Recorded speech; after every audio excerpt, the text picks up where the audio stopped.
Stacy is going to go over our proposed return to school plan.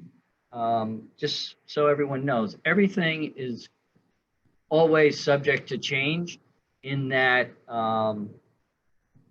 we're getting information from the Department of Education, New Jersey Department of Education, the governor's office daily. When they say our plans, we have to be able to pivot within our plans, they really mean that. I'll ask the board to hold their questions at the end because we'd like to embed this presentation into our letter to the parents. We'll be sending a second survey out to parents on Tuesday, the 28th. Stacy, go ahead. Great, thank you. Along with Dan, I really do want to thank everybody who has contributed to the development of this plan. I definitely appreciate the hard work of our administrative team, teachers who have shared their input along the way, all the parents who have, filled out surveys, sent emails separately from surveys. We've had ongoing conversations with all of our service providers. Really, the list goes on and on. There's no doubt that this has really consumed all of our attention in these first weeks of July. I can't believe July is almost 3/4 over. But, as Dr. Fishbein was saying, we know that perhaps not everybody is going to be thrilled with what we're sharing. And we hope tonight to explain a rationale for why we're doing what we're doing. We would love to have all our kids back in school under normal circumstances. That seems like a dream at this point. However, we've had to really look at several factors, how they interact, balance the input from people who have shared it, and really all of that with keeping in mind, how to continue the education of our students while also protecting their health and the health and safety of our staff as well. So, we're going to make the best of a challenging situation, and hopefully, this will be able to address some of the questions that you have, and you'll understand why we're going in a certain direction. So this slide here was shared with me at one of the trainings that was done by the Department of Ed and Legal One. And this was back from July 5th, but it was just kind of sobering to recognize that if New Jersey was a country, we would have been 18th in the world at that point in terms of the number of COVID infections that we had. So, we certainly have come quite a long way. This data is from July 20th. If we look down here at the graph on the lower right, we can certainly see this spike, and things seem to have gotten really under control in New Jersey over the last couple of months. We've put in a lot of safety measures. People have really adhered to some of the guidance by the CDC. Our transmission rate, actually since the 20th, is now at 1.1, a slight uptick in the last couple of days. But, it certainly shows the severity of how New Jersey has been hit and how the actions that we've taken have, helped to kind of mitigate, the spread of this infection. So in terms of our own timeline, on March 13th, that was when we were told we had to close. We, as an administrative team, really did start to think as early in May and June, like, what is this going to mean? How long is this going to go on? And Dr. Fishbein put us into some different subcommittees to at least start the conversation and the discussion about what we thought we were going to need to do to prepare for the transition back to school. We got guidance from the state in a document called The Road Back. It's about 106 pages on June 26th. And then from June until July 27th, and this is ongoing, obviously, we started to develop our plans based on that guidance. Through this, we've developed and administered surveys to both our staff and our families, not only the one about the remote instruction in the spring, but also a preliminary survey about what September should look like. We've had many subcommittee meetings, and I use that term almost loosely because there is such crossover among the committees that we're meeting that sometimes our meetings were, you know, a phone call here, a phone call there, 2 people on a Google Meet, you talk to the next 3 people. It has just been ongoing, nonstop. We have attended webinars and legal trainings that we think where the state is giving us some guidance and answers. We have been talking to other districts in the area to find out what they're doing, sharing information with them. And we set up a pretty extensive summer professional development for teachers, recognizing that, you know, whether we come back in September, whatever it looks like, this would be a really great time for our teachers to enhance their capabilities in virtual instruction and in using remote instructional tools. You know, last Friday, we had some additional guidance from the state that we have to provide parents with the opportunity to choose whether they want to come back in person or a remote option. So now we have to offer both. And that, just finding that out a few days ago, you know, has had another level of complexity to the work. And now our plans are due to the county on July 31st. What's interesting about that is that deadline was just changed a couple of days ago.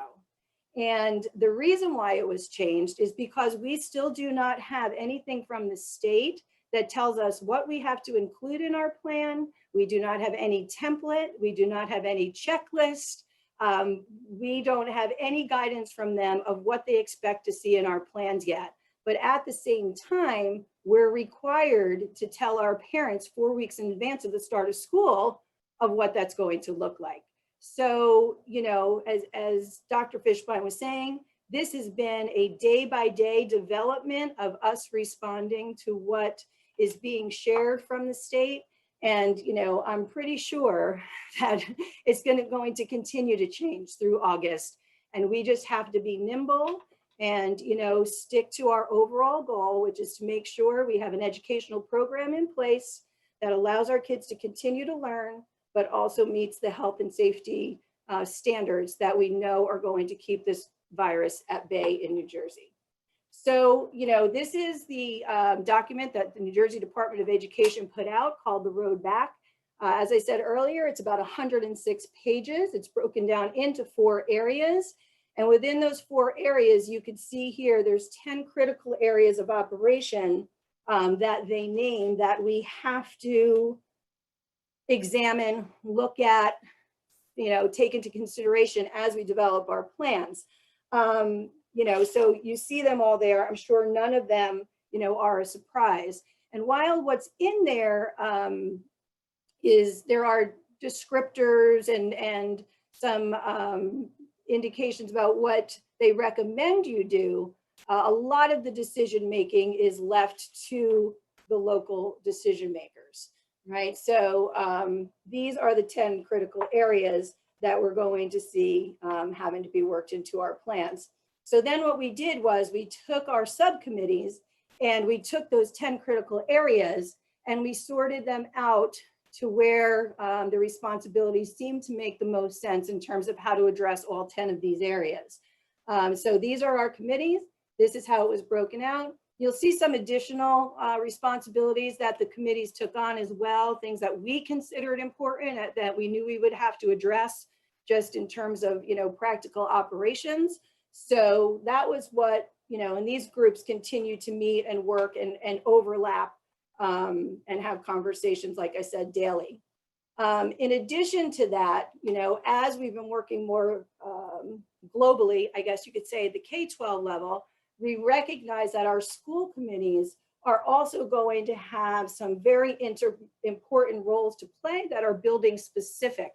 So what you can see here are just some examples of things that we've thought of that we know our school level committees should be thinking about. So, you know, if we have to pivot for remote instruction on a dime, what are we sending home with the kids at that moment? You know, how are we going to organize supplies? Because you'll see in the anticipated minimum standards from the state, there are certain pretty tight restrictions around certain types of equipment and sharing and things like that. So our school committees will be working on all of this, you know, through August. So that's kind of the next level of where we will be going and continuing our work. these are the anticipated minimum standards from the state of New Jersey that we have to abide by as written out in the road back. The first one at the top of the list, and where you see this throughout the guidance, is that we must have social distancing within the classroom to the maximum extent practicable. So where you can do 6 feet, you're expected to do 6 feet. And I really emphasize that because, that means our classrooms are going to look different. We have created classrooms where there's carpet space and there are book nooks and there's soft furniture, and we have to adjust that under the guidance that the state has put out to us and telling us that we have to social distance. So that's one example. Policy for screening students and staff upon arrival is required. Yes, we will be screening students every single day prior to entry. We will be doing temperature screenings. We will be spacing out how kids enter the buildings. We are working on a new software that will allow parents to easily submit the symptom checker every day prior to school entry. So all of those protocols will be in place. Avoid the use of shared objects. We are developing protocols for kids in classroom libraries. Books go in a bag, they sit for 72 hours. We've gotten guidance from Arts Ed New Jersey about what can happen in music classes. There will be no singing at school. Lessons in choir will focus on non-singing exercises, music theory, things like that. Even with art, we'll develop individual art bags for students that will sit for 72 hours, and then the students will be permitted to use those. So there are many, many protocols in place that even avoiding that use of shared objects is getting a lot of attention and requires a lot of logistical detail that we're all working on. Hand sanitizing stations, every classroom will have hand sanitizers. We're putting paper towel rolls in every classroom. So that is getting a lot of attention. Our facility cleaning, one of the reasons why we're doing a half day is to allow for thorough cleaning every single day, half day in person. The decision, as you'll see, to eliminate the contact on playgrounds and the use of equipment, we just feel, especially in the first phase, is something that we really want to minimize. So doing the half day in person, we hope allows us to, really be successful and then be able perhaps to move into phase 2, which I'll explain in just a moment. So here you can see a phased approach to bringing kids back to school, similar to what has happened at the state level with the opening of businesses. And we think we have the best chance of ensuring the safety of our kids and the continuity of their education by starting here from September 1st to October 16th. So it's recommended a 50% reduced capacity, an A/B schedule, a half session to avoid lunch in these first 6 weeks, a schedule that meets our needs, and to have some flexibility in our plan. Should all go well till October 16th, we would then figure out how we're going to move into phase 2 and then into phase 3. But we just feel very strongly that it is important that we, are successful in phase 1 to the extent that we can be. Obviously, we don't have control over every, over every factor, but we feel that this gives us the best chance to continue to have kids come to school. So we did send out parent surveys. I sincerely thank people for participating. We had an overwhelming response. We certainly understand how important this is to our families. And what you can see here is that, the breakdown even by school pretty much matches, their percentage of student population. So we had great responses to that. And these were kind of the overall feedback that we received. Roughly 16.4% of our parents do not feel that they are ready to send their children back to school in September, and 84% are.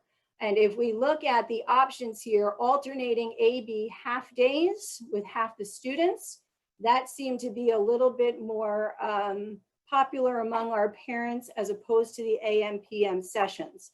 One of the reasons why we included AM/PM sessions and then took it off was really contingent upon the answers to the question about whether or not people would allow their children to physically return.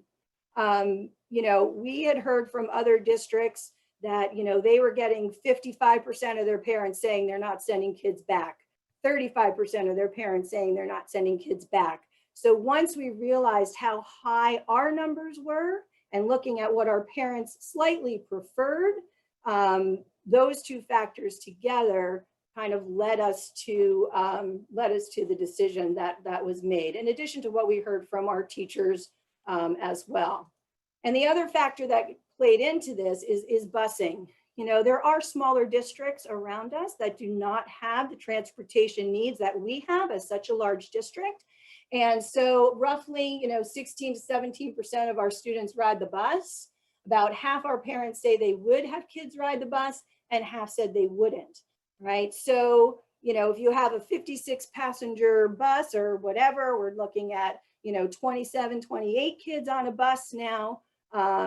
If you're really going to social distance on a bus, you're looking at about 8 kids on a bus.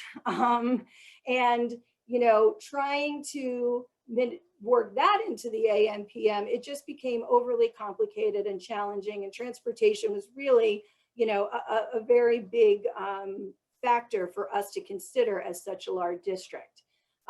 So with all of that in mind, we are proposing a hybrid model schedule broken out by alphabet, with kids attending on AK days or LZ days. And this came through really through the parent survey as well. And we kind of took it for granted, but we certainly appreciated having our thoughts validated that family units will be kept together. You know, that was very important to us. That if you have kids in 3 different schools, you can be sure that they are attending on the same days. And, you know, to take that a little bit further, we also recognize that there may be blended families that do not have the same last name, but live in a family unit. And of course, we will accommodate those families. And the other piece that is here is that we may make some exceptions based on students' grade level, their special program if they have one. So there are some grade levels, some programs that, you know, may also work outside this tight AKLZ rotation.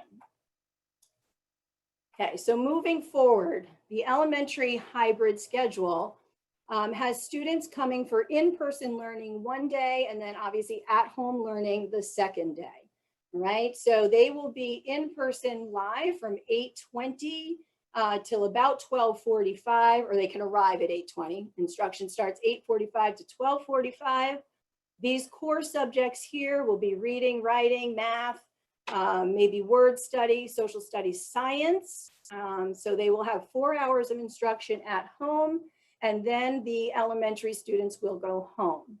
On the day that I am home as a student, I am going to check in on Google Classroom. I may have some extensions of the prior day's learning and lessons that my teacher has assigned to me to do at home. But the other thing that we're also going to do on those remote days with those students is they will have 2 specials scheduled in. Now, you know, for different, this is a sample schedule, right? So it's not always going to be period 2 and period 4. Your child might have a period 3 and period 5, or 5 and 6, but you will get a schedule for your child that tells you when those 2 live specials are going to be, where an art teacher, a music teacher, a PE teacher will be doing live instruction with your child at home. You will do your asynchronous work because obviously your teacher's not available. She's instructing students who are there in person.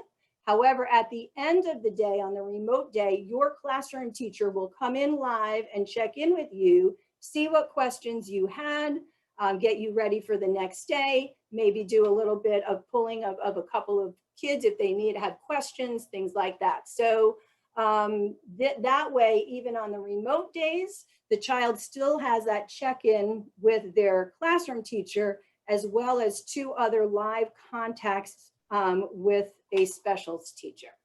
All right, so we really wanted to emphasize in-person learning in the academic areas, and to keep the specials, some of the specials, like I said, there's no singing in school.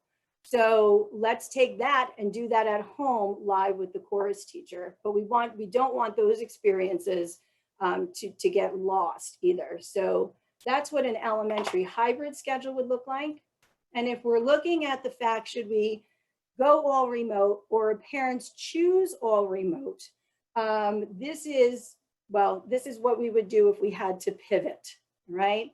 One valid piece of feedback that we received from parent surveys was that they wanted more live I don't want to say in person, it's not in person, more live virtual instruction with teachers should they be on a remote schedule, right? So what we did was we went back and we reworked the elementary remote plan. Every block that you see in blue is a block where a child would be having a Google Meet or an interaction with the teacher, right? So you'll see math 4 times a week. And again, this is a sample schedule. If I'm a 2nd grader, I might have math from 9 to 9:45. So again, this is a sample. These times could possibly change, but everything that is blue on this schedule would be a live interaction with a teacher, right? The yellow block would be an asynchronous assigned activity. And then your green blocks would be video, screencastify, a teacher-made video with guidance about what to do. So this is a huge increase in terms of the amount of teacher contact time in the remote model. And we feel that that's really an enhancement to what would happen should the elementaries go remote. This is the 6-8 hybrid. I know there's a lot of numbers and it looks a little confusing, right? But I think I can certainly talk you through it. And the thing about the 6-12 is that this is really a full day option, right? It is in person in the morning with virtual in the afternoon, and it is a full day, right? So here you can see if I am AK, I'm coming in and I have periods 4, 1, 2. I go home in the afternoon and I have periods 8, 5, 6, right? The next day it kind of flips. AK is virtual for 4, 1, 2. And then all students in the afternoon are virtual 7, 8, 5. And that continues to rotate through. The middle school felt like when the kids are there in person, they felt like the longer classes was more appropriate for middle school, having 3 in the morning. Again, we don't want to, at the outset, mix kids for lunch. This also gives us, with the kids in the school half day, ample time to implement the types of cleaning procedures that we want in place. We will have this continuity of instruction. All classes consistently rotate between the live and the virtual. And so this is something that we feel will work very well for the middle school student. Should we go virtual? Again, this would be what the middle school would do, with the teachers doing virtual live instruction for all scheduled classes for at least part of the period and a check-in at the end, right? Again, we heard this feedback and we've acted on it, that, teachers need to check in every day that their class is scheduled. And, in terms of pedagogy, right, it doesn't mean that your teacher is going to be on with you from 8:30 to 9:15 straight. In a traditional classroom, when we're there in person, the teacher does not talk for 45 minutes. So the teacher may come on, introduce a concept, share some introductory information. That might take 15 or 20 minutes. Okay, guys, I'm going to give you 20 minutes for practice, and we're all going to come back at 9:05 for a final check-in, right? So that is one way it could possibly look. But if we go remote, you could see this is also a bit of a change, that students will be required to be there and to have their cameras on during instruction. when we made the quick pivot to remote last year, we didn't necessarily know what people's circumstances were going to be. And one of the things we put in place was that you would have until 8 p.m. at night to kind of submit. And even though teachers had kids in Zooms, you know, most kids were great about coming, but some kids we kind of started to lose. So, you know, this is definitely, again, another step forward towards a much tighter remote schedule where kids are expected to be there at the time, have their cameras on, teachers will be live, and there will be, you know, attendance taken. So that's what would happen at the 6-8 remote plan. When we look at the high school hybrid plan, it's somewhat similar to the middle school plan in that AK is live and then LZ comes in live the next day. So you can see, but the high school is doing 4 periods at this point. They feel like the in-person time with the pace of instruction at the high school, moving kids through 4 periods prior to their dismissal, in person for half the day, virtual for the other half of the day. And again, that virtual lesson, the teachers will be there live with kids with cameras on and attendance being taken. So it is a full day of instruction.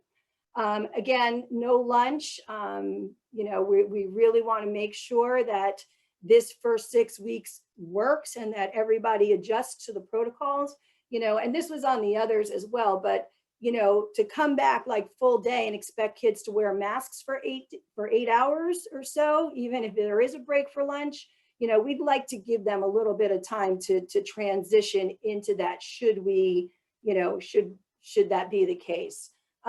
So again, we feel like the continuity of instruction is supported and that, you know, you can see all of the classes rotate through this schedule. This is the high school's remote schedule.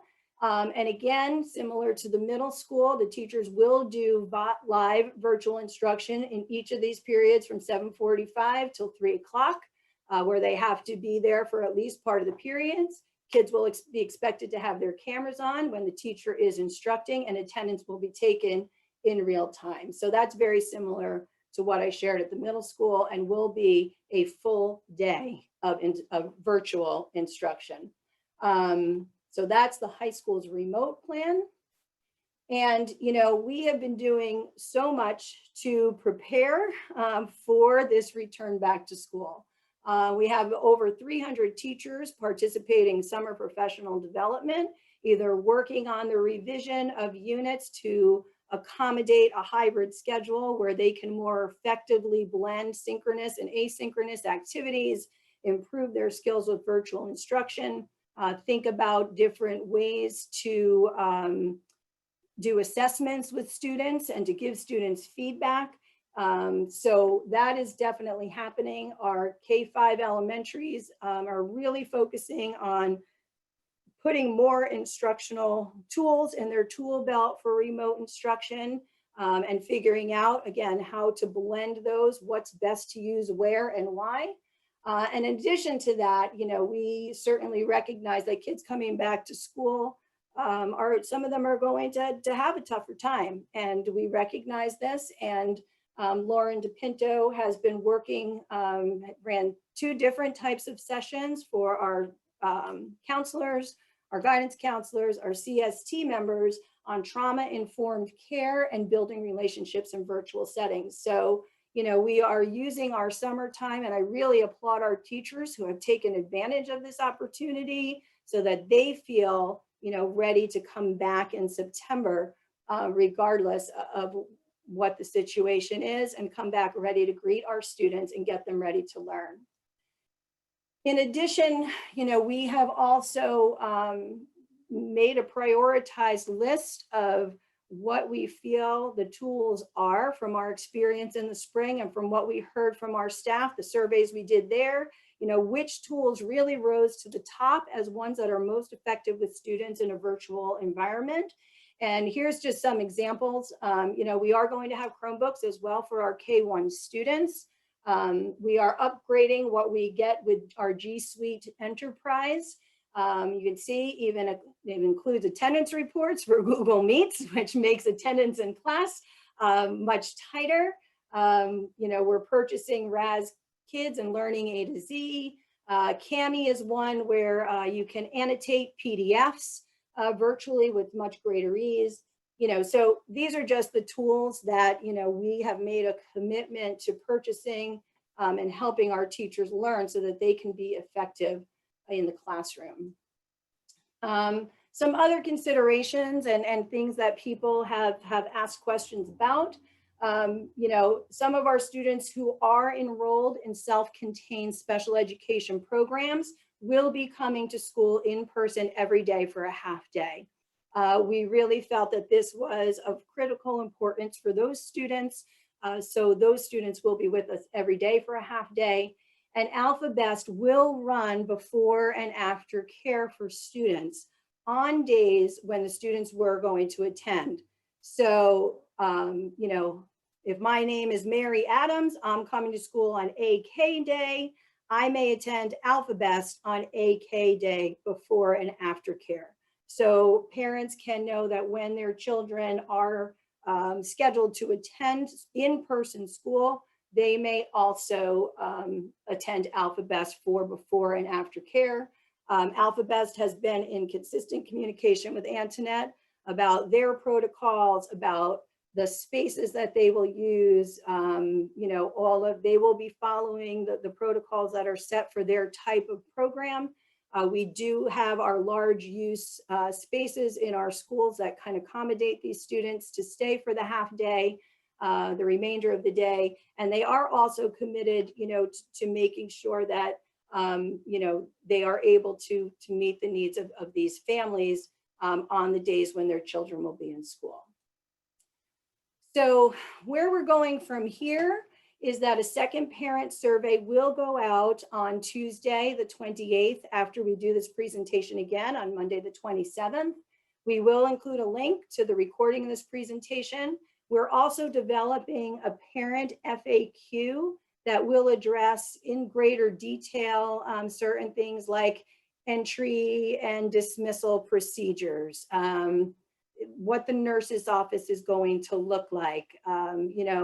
Should somebody become symptomatic, we are working with the Department of Health to make sure that that we have protocols for that, and we're working collaboratively with them. So that FAQ will also be going out based on questions that we recognize from the survey and additional things that parents have brought to our attention, and as well as both these hybrid and remote schedules. Because with Governor Murphy telling parents that they can make a choice, now we have to really know hard and fast who wants to do which option, okay?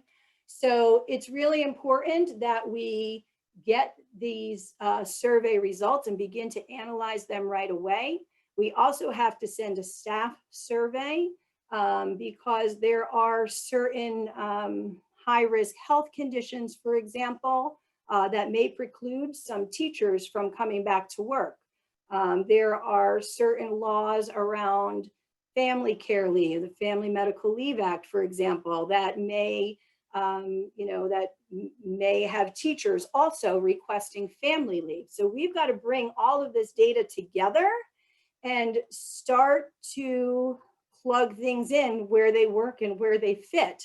I really want to emphasize that, depending upon these results and how they fit into our plans, it is very likely that staff assignments will change, that children's schedules will change, that children's assigned teachers may change, right? We may need to transfer staff. We may need to adjust schedules because we have to accommodate both in-person and remote learning models. So I really do want to emphasize, that point that we are going to need some flexibility and an understanding that under these really unusual conditions, things may continue to evolve and change through August, right? So, as I said earlier, we want nothing more than to bring our students and staff back to school and, to have a transition to September that, keeps our kids learning. And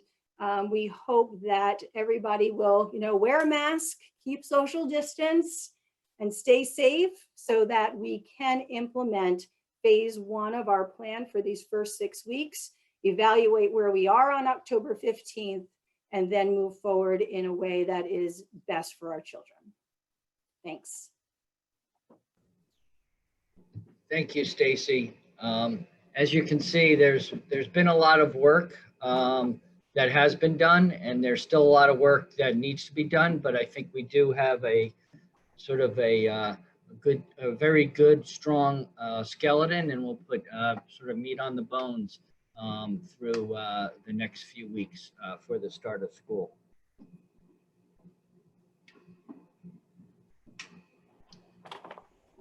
Yes, thank you. That was really, really good.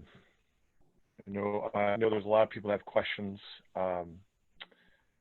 We have 13 now that the phones are going to start coming up again, so we'll take some of the phone calls.